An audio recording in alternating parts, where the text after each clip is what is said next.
this work? When you swipe your credit card, the skimmer reads and stores your credit card number, but that's just the beginning.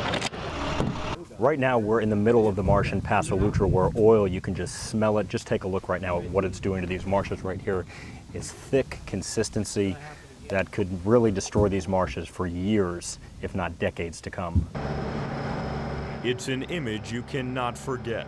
A car pulled from Black Bayou after heroic efforts to save everyone inside. Deputies and firemen jumped into the cold, murky waters of the bayou, trying to get to two little girls still trapped inside the car. Neighbors sensed something wrong just before 10 o'clock. We heard a big noise, and I was just trying to figure out what it was, and we came running outside, and we ran to the canal, and I heard somebody yelling, "My baby, my baby, my baby." Authorities say that person yelling, 28-year-old Raylan Uncalade. She was driving her two daughters and two of their friends when she swerved and drove off the road and into the bayou. She, along with her daughter's friends, survived, but 7-year-old Patience Uncalade and 9-year-old Faith Uncalade died on the scene. It don't get no worse than this. In my 26-year career as a chief in Ascension Parish, this has to be the worst. Santa Ma Fire Chief James LeBlanc was one of the first on the scene. He says crews tried to revive Raylan Uncalade's little girls, but it was too late. The girls went to Santa Ma Primary School. Raylan and the girls who survived were taken to a local hospital. This is by far the hardest thing that we do as police officers, as first responders, to come out to a scene like this. And when you're talking about children, most precious thing in the world, and to have lost two tonight, it's very difficult. Trooper Graham says Raylan Uncalade had just run an errand down the road when the accident happened. Authorities say they do not expect any impairment on the part of the driver.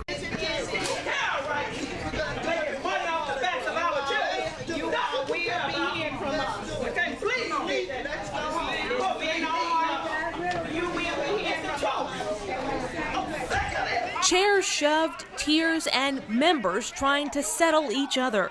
No, this is not a talk show tantrum, but a meeting of the East Baton Rouge School Board.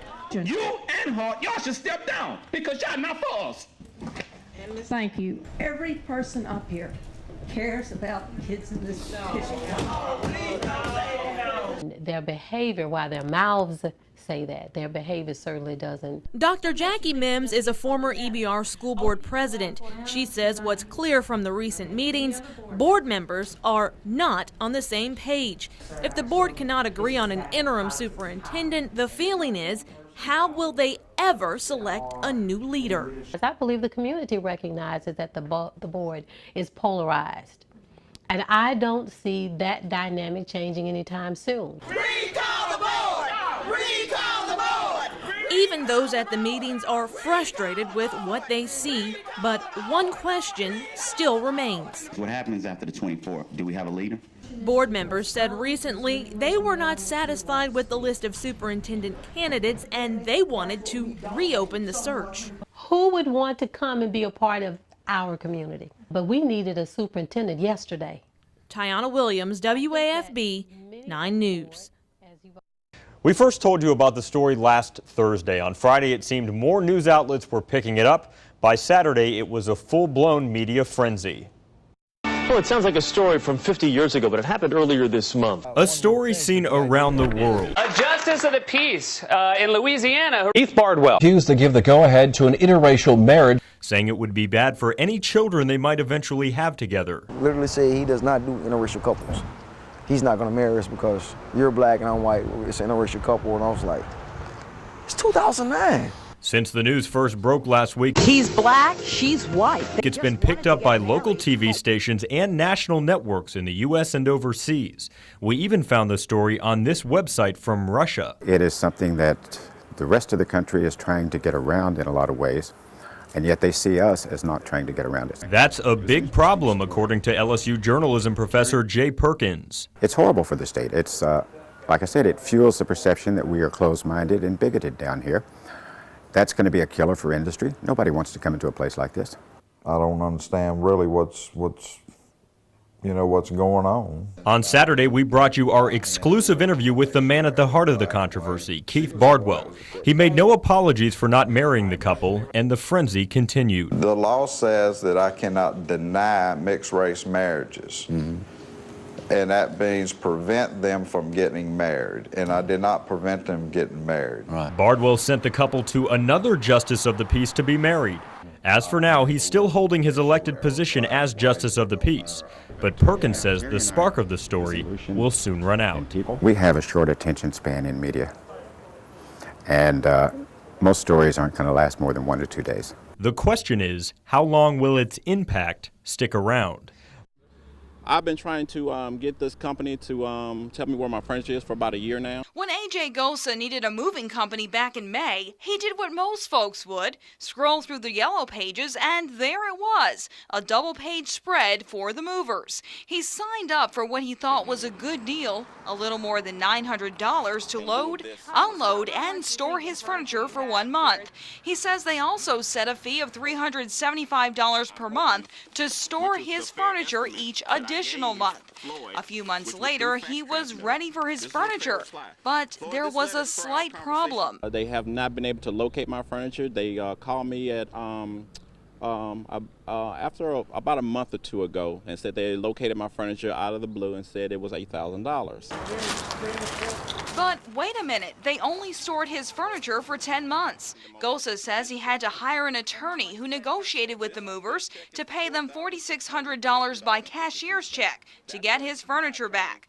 Gosa says he tried to make monthly payments, but he could never reach anyone. They're like a ghost company. They're showing up in trucks from Mississippi and Oklahoma. You can't tie this company to the state of Louisiana at all. After making calls that date back to August of last year, he says the movers finally contacted him to set up a delivery date. That was on Wednesday. They showed up all right in 2 budget rental trucks bearing out-of-state tags. It looks like your rates have changed, is that correct? You want to sign the contract? As you signed a year ago, didn't pay me for? You pay it now if you like. But these men were not willing to accept the payment. And when we asked to look at the contract, the delivery guy hid it behind his back and got on his cell phone. Seconds later, he tells Gosa that his bank-issued check is no good. Certain check is no good. That's wrong, guys. Sir, how do you know it's a bad check? Talk to us about that. Ask him, not me. No comment. It's a bad check. Where are you taking his furniture? Can you tell us where you're taking his furniture now? Where can we call? No comment. If we want to get a comment, where do we call? They don't have my furniture. Can we talk to your boss?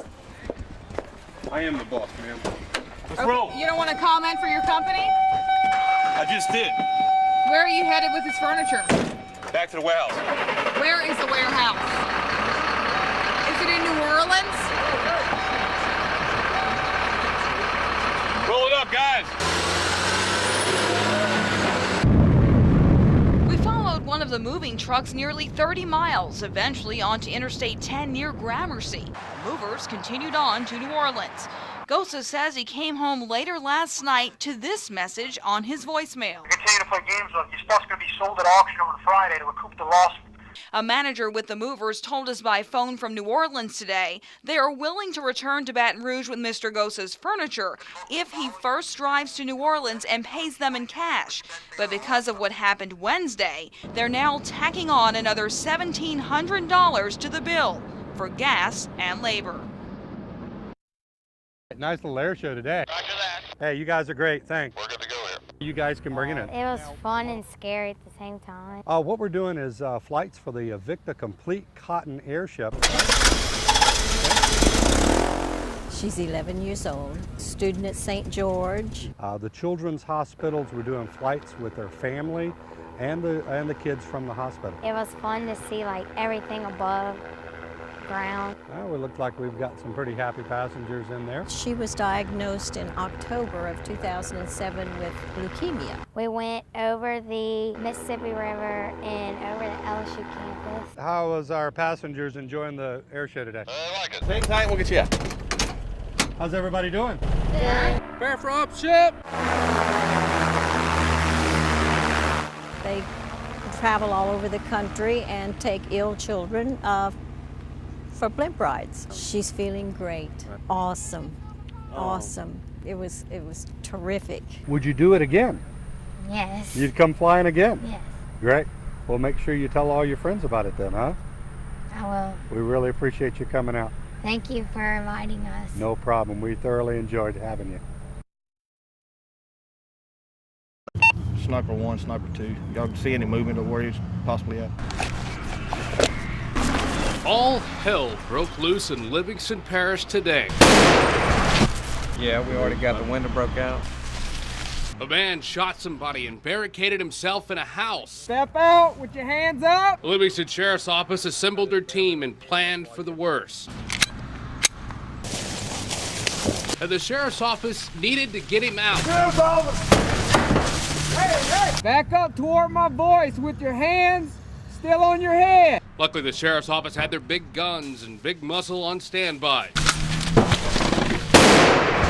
And luckily, this was all practice. Subject is in custody, weapon secure. Practice for the practical.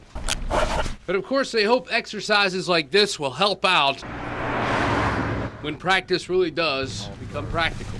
That's right.